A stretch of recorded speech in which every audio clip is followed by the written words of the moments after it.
Keep going. Not a problem. Can you hear me? Awesome. So my section was making physical models and manipulatives. I see a lot of this with teaching special education, but physical models are concrete representations of academic content or concepts. This helps students create a mental image of the relevant knowledge. Teachers must carefully examine their learning activities to ensure students are fully engaged in what they are doing in the process of making and using models, and not just playing with manipulatives. Oftentimes we get all this work and stuff that we are doing, but students tend to be playing with what they're using instead of focusing on what the objective or our goal is. So some examples of this are circle fractions, when you're teaching a fraction unit, base 10 blocks, or calculators. I teach special education, so a lot of my students in their IEP are allowed to use calculators. So sometimes I have to redirect them and making sure that not only is my lesson engaging, but they are focused on what we are doing. You can move to the next slide, please. Also generating mental pictures. Mental pictures are the most direct way for students to generate a non-linguistic representation, helping students understand what they have learned and remembering the information. Students can use this for previous knowledge or tap into something that they already know. Teachers can help by providing details and enable students to incorporate sound, smells, tastes, and visual details as part of the overall picture. Starting a modeling demo with something that students are familiar with. So if you're doing a lesson like this, it's really important to show the students how to do it instead of just saying, hey, this is how you do it. So starting with something that they are familiar with is really beneficial to them. Students should model the process several times. It can be difficult to create a mental picture that is highly symbolic. So like I said, I teach special education, so just verbally telling the students, writing it is not always going to be the best for them. So I actually have to show them, okay, here's what I'm picturing, here's what I'm doing, and then showing them how to do it, they can do it from there. So you can go to the next slide, please. My next section was creating pictures, illustrations, and pictographs. Most students have drawn or colored pictures that represent knowledge.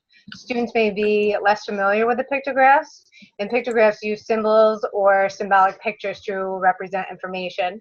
Both pictures and pictographs provide opportunities for students to present their learning in a personalized manner. Creating pictures that are personally meaningful to them can be especially helpful when students are learning, and technology can add to the animation of pictures. So an example of a lesson that I did with this was around St. Patrick's Day. I brought in Lucky Charms and had the students do each individual marshmallow versus each individual piece of cereal that they did, and they were able to say, this is how many I had, and go from there, which was a really good visual and model that we did with this. You can go to the next slide, please. Engaging in kinesthetic activities. All right, this is actually my slide. So Sorry, I got excited. Okay. All right, so just for a little background on the science behind kinesthetic activities, engaging in physical movement associated with specific knowledge helps to generate a mental image of that knowledge. As students move their bodies as part of the learning activities, they create more neural networks in their brains, and the learning stays with them longer. So examples of these activities could include role-playing, acting out vocab words, and using your body to illustrate concepts. So one of the ways I have my second graders use kinesthetic activities is by having them act out vocabulary words. I have the students sitting on the carpet while I introduce the new vocab words. I'll give the definition of the word, use the word in a sentence, and then have the students think of a way to act out the word. Then I'll call on a student to share their idea, and then we'll all do that student's motion. Then we just continue the same process for the rest of the words. And then one thing I make sure that I have the students do is to say the word as they're doing the motion, which I hope reinforces the meaning of that word. All right, for non-linguistic representations with today's learners, we are moving beyond a text-based society. There are so many different tools that allow students to create drawings, movies, animation, music, and podcasts. Students need to know how to communicate through visual and audio media, which is pretty much an expectation in today's society. One of the visual and audio tools the text talked about was VoiceThread. I have not used this program myself, but it sounds like a really interesting way for students to create and display their learning. For younger students, I thought it would be an especially good way for them to edit their writing. So I know for my second graders, they're not very good with the editing process. So something like this would allow them to read their writing out loud and then listen to it in the playback. Actually, I had one more thing here. So also teachers must be aware of how they model the use of digital media so that it's used in ways that increase understanding. So just including media just to have it does not necessarily mean students will be better able to recall the information later. It actually needs to make sense to the students. So tips for teaching, I tried to represent it here in a non-linguistic way. So tip number 1, we need to model the use of non-linguistic strategies. We can do this through demonstrations and think alouds. Number 2, we need to allow students to practice the strategies with familiar information before using it with new content. This allows students to focus on the process and not have to worry about the new material at the same time. Tip number 3, we need to provide students with a variety of opportunities to use non-linguistic representations. Number 4, we need to model how students can use more than one non-linguistic representation for the same content. So for example, they could create a mental picture for a vocab word and then act out the word. And number 5, we need to teach students how to use graphic organizers and provide students with opportunities to use them. So such as when writing summaries, taking notes, and organizing information that may be difficult for students to organize. All right, and I'm going to turn it over to Trisha again, who's going to wrap up the presentation. All right, so we made the theory connection between the non-linguistic. Our strategy relates to the information processing theory because it focuses on inputting information through the senses, processing the content, and then transferring it to long-term memory. So not just doing it to memorize it, but students are able to recall the information from their memory and be able to relate it. The non-linguistic strategies are to make the retrieval easier. And like I said, I teach special education, so sometimes the verbal and the writing, everything is not always beneficial to them, but making it the mental picture and the non-linguistic is better for them in the long run. So, and that will conclude our presentation. Any questions for anybody?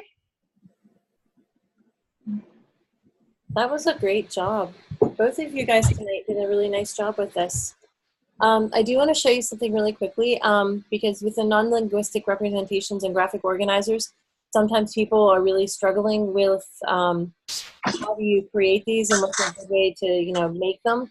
And some of you may know this already, but in any of the Word products like Microsoft Word, PowerPoint, any of those kind of things, if you go,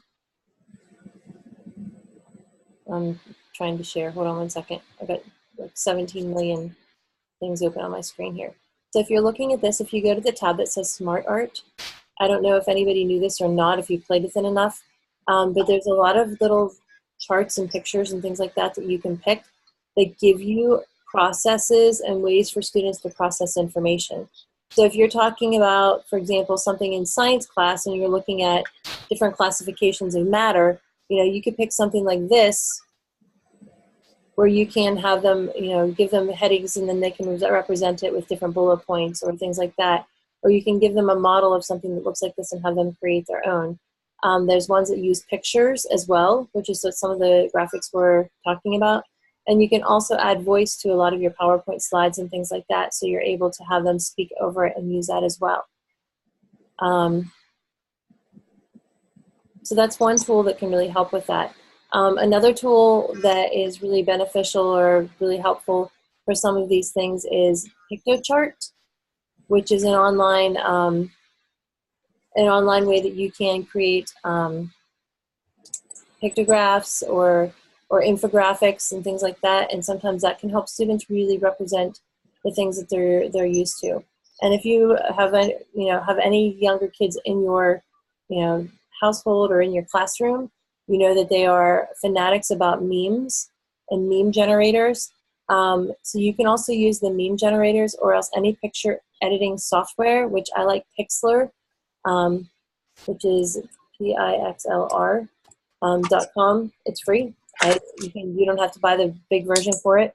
And you can also use any photo editing software to have them create memes. If you call them a meme versus labeling a picture of some, this word makes me think of this, or this word means this, and having them pick a graphic or a picture with that. Lucidchart's also a good one too. I like that one as well.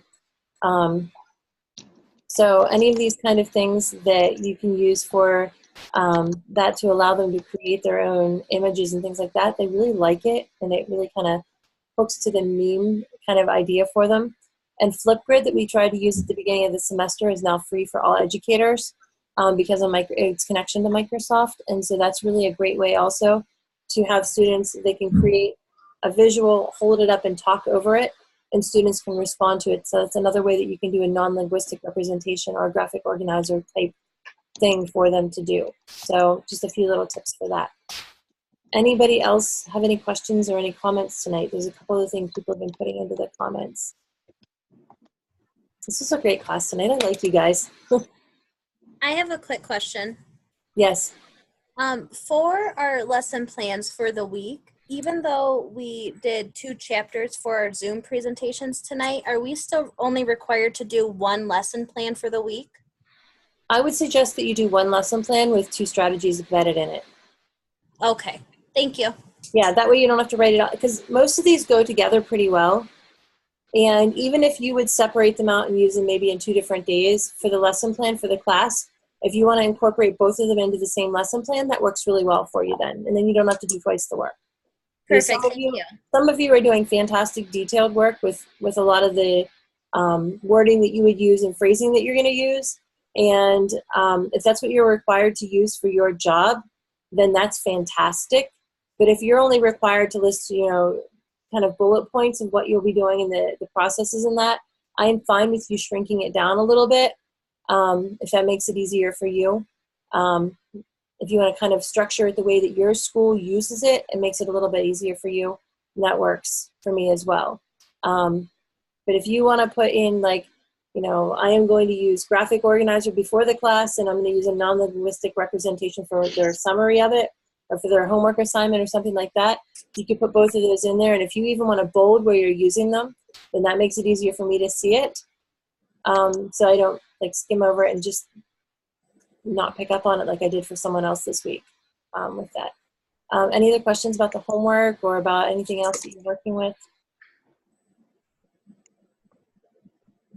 Okay. So for all of the weeks that have 2 chapters in the future, we can just give 1 lesson. Put them all together in 1 lesson. Okay.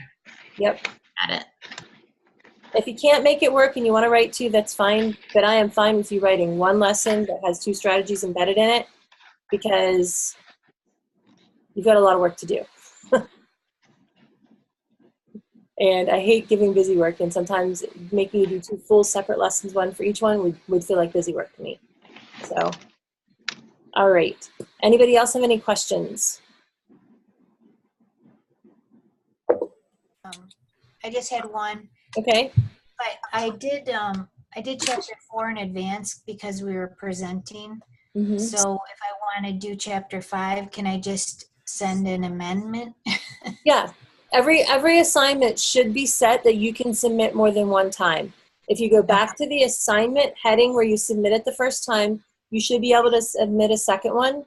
And even if I graded the first one, you can always just say, submitting a second one, oops, or I uploaded blank papers by accident, whatever, and you can say, please use this one for it, and that's fine. And if you submit it and I say, I really can't see how you put the strategies in here at all, and you want to redo it and submit it, that's fine. It gets picked up. It doesn't slot in the same place in my list of things to grade, so it might be a little while till I get back to you on that one for a regrade, but I will eventually. And you can submit anything as many times as you want. I don't have any problem with that. So And if life gets in the way, just shoot me an email and say, hey, my basement flooded, my dog threw up all over the couch, and, you know, this, and this.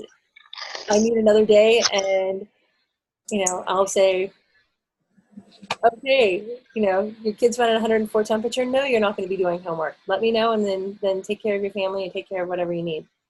Well, I taught 23 years in a high school classroom, including 6 years of only the general classes, and I think 11 years I had the co-taught special ed class.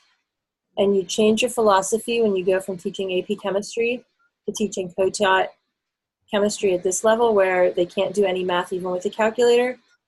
You really give a lot of thought on what it really means to have to know something and why you know something. So yeah, philosophy changed way different after that. So, all right. Somebody else said, how do you comment or add to an assignment without redoing it? You take whatever copy you had, you know, take your document that you turned into me, fix it, and upload it a second time. Just turn it in a second time, and that's the one that I'll grade then. Anybody else have any questions? All right, awesome. You guys are great. This is a good class. Okay, there we go. Reinforcing, what is it? Recognition and reinforcing effort. I hope all the presentations are just wonderful, as the first two sets have been. So you guys have set the bar high. You can make them a little shorter, but I am supposed to be getting my own Zoom channel so that I don't have to kick you out and start you over again if we run over a little bit. So everybody have a really great night. Enjoy your week, and I hope you've recovered from the 4th of July, and I will see you next week then. And do remember that office hours are tomorrow night. If you